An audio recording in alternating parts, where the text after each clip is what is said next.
had a chance to read pages 89 through 97, that section about Newton's laws. That's where I'd like to pick up today. And when you read ahead, it makes a lot more sense to listen to what's going on in class if you kind of know what's coming along. So, starting there in page 89, actually, what is a force? A force is a what? A push or a pull. A push or a pull. There are a lot of different types of forces. You can have friction and tension and force due to gravity, force due to magnetism. A lot of different forces. The SI unit, though, is going to be the Newton. Doesn't matter what type of force it is. A net force is the force that's left over that causes an acceleration. Weight is an example of a force. How do you find weight of something? Mass times gravity. Weight is mass times gravity. The normal force is a force that acts perpendicular from a surface. Friction we're going to talk a little bit about coming up, and as well as Newton's laws. As a matter of fact, Newton's laws is where I want to start today. So the notes go along with the section you just read. If something I say doesn't make sense in class, you can look in the prep book. Or if you look in the prep book and it doesn't make sense, I might say it in class. And between those two things, if you still don't know, please ask. Okay? Newton's first law. Do you remember what Newton's first law is? Which one is that? An object in motion? Stays in motion. Right, stays in motion, object at rest tends to stay at rest, unless acted on by an outside force. There you go. So basically, things keep doing what they're doing unless they have a reason not to. So Newton's first law, and these notes will be made available after school today anyway, so if you don't have to write all of this down, but if you want to make notes while we go through, that's fine. We'll also do some example problems and questions to go along with this. But Newton's first law, also sometimes known as law of inertia, is essentially as long as there's no net force acting on it, things are going to keep doing what they're doing. You should know the difference between mass and weight. What is mass measured in? Mass is measured in kilogram. SI units, we would convert grams to kilograms. Weight is a force measured in newtons. If you go to the moon, which one changes, your mass or your weight? Your weight changes because what's different on the moon than the earth? Correct. Because gravity is different. Your mass, the amount of matter that makes you up, doesn't change based on your location. All right? I have a couple questions over here that go along with Newton's first law. This is checking for understanding. Why does an object that's rolling down a hallway without hitting anything eventually stop? Because according to Newton's first law, an object's going to stay in motion unless acted on by an outside force. So why would a ball or object stop? Friction. If we could ignore the effects of friction, that ball wouldn't stop. But we can't get away from friction on Earth because we have things like air friction and friction due to surfaces. How about this one? While riding a skateboard at a constant speed, the skateboard suddenly hits a rock, the skateboard suddenly stops. What do? You keep going. That's law of inertia. It's probably going to hurt. But that's law of inertia, not the last thing you're thinking about, but you suddenly stop, your body keeps going because of your natural tendency to keep the straight line motion. It's also the same reason when, if you're driving in a car and someone stops suddenly, how you feel like you're pushed forward. There's not actually an extra force pushing you forward. It's your body's natural tendency to keep a straight line motion. On the AP exam, they sometimes have questions about if you're in a car and the car suddenly turns to the left, which direction do you go? In the car, you go to the right. Now, there's not actually a force pushing you to the outside of the car. That's your body's natural tendency to want to keep a straight line motion. So when the car turns left and you keep straight, it pushes you towards the right side of the car. But it's actually the law of inertia. What's Newton's second law? What's the equation that represents Newton's second law? That's that F equals ma. It's the relationship between the net force and acceleration. So now this slide is on Newton's second law. I'll give you a chance to read that.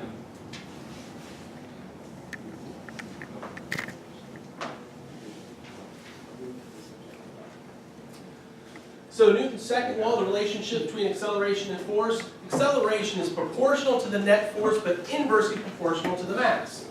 So what does that mean? Well, net force, sum of all forces, equals mass times acceleration. If you apply more net force to an object, how does the acceleration change? It's going to increase or decrease. More force, it's going to increase the acceleration. How about if you apply the same force to a mass? same force to a mass, but now the mass is greater, is your acceleration going to be more or less if you push with the same force on a more massive object? It's going to be less. You're going to have less acceleration. Okay? So that answers this. If the net force on a mass doubles, you could put in coefficients. You could actually put in fake numbers. If you apply twice the net force on the same mass, then you should get twice the acceleration. Whether you use examples or look at the equation and conceptually figure it out. If you apply the same net force to an object with 3 times the mass, if you triple the mass, if the force stays the same, but you have triple the mass, then your acceleration will be 1/3. Right? If you triple the mass, that makes it 3 times greater, but if the force is the same, then it's just 1/3. And again, if you're not sure from working out a conceptual problem like that, you can make up numbers, plug them in, and see what happens.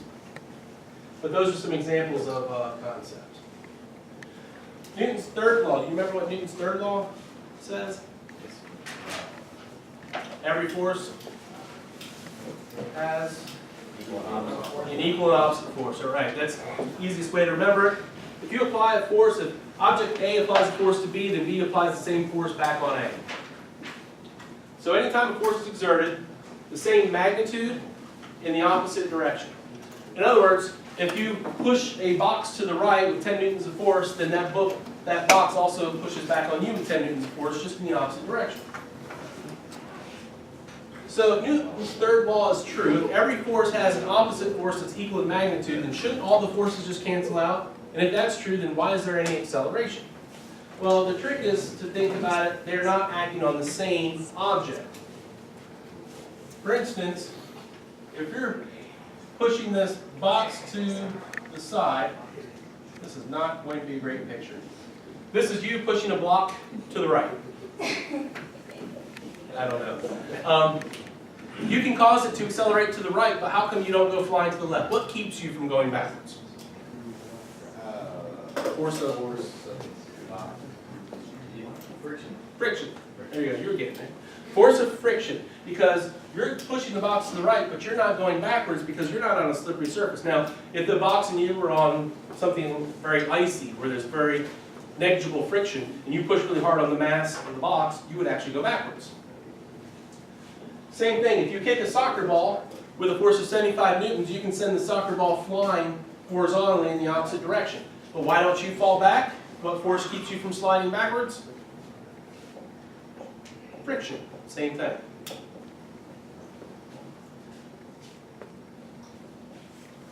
Forces are agents of change. Without forces, you can't have anything accelerate. And more specifically, a net force causes an acceleration. Whatever the direction of the net force is, will also be the direction of the acceleration.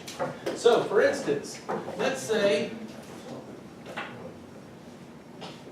there's a force of 30 newtons pushing to the right and a force of 10 newtons pushing to the left.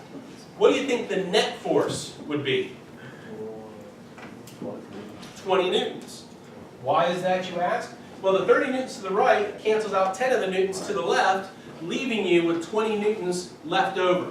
That's what's meant by net force. It's whatever's left over after everything cancels out. It's like if you have a part-time job and you have a net income. Your net income is whatever money you make after taxes, insurance, Social Security, everything else. Whatever's left over after everything's canceled out, that's your net income. Same thing with net force. We could have 10 different forces written on here, and after they all cancel out, they're all resolved. Whatever's left over, that's your net force, and that's also in the same direction as your acceleration. I listed common types of forces that we're going to talk about in here. Some of these you've heard of, some of them you might not have. But a force in general is any push or pull. Weight is mass times gravity. Anytime you're asked for weight, you just do mass times gravity. Or if you know the weight and you want to find the mass, you divide by gravity. Frictional forces. 2 types of frictional forces. Do you remember what they are? Friction can be static friction or kinetic friction. Which one is the friction of something moving? Kinetic. Kinetic, that's like a block sliding across a surface. That'd be an example of kinetic friction. Static friction would prevent something from moving. But if your car is parked on a hill, hopefully it's not sliding. If it's not sliding, that's static friction keeping it from sliding downhill. Tension. When something says it has tension, that's a type of force that's pulling, a rope, a chain, string, whatever.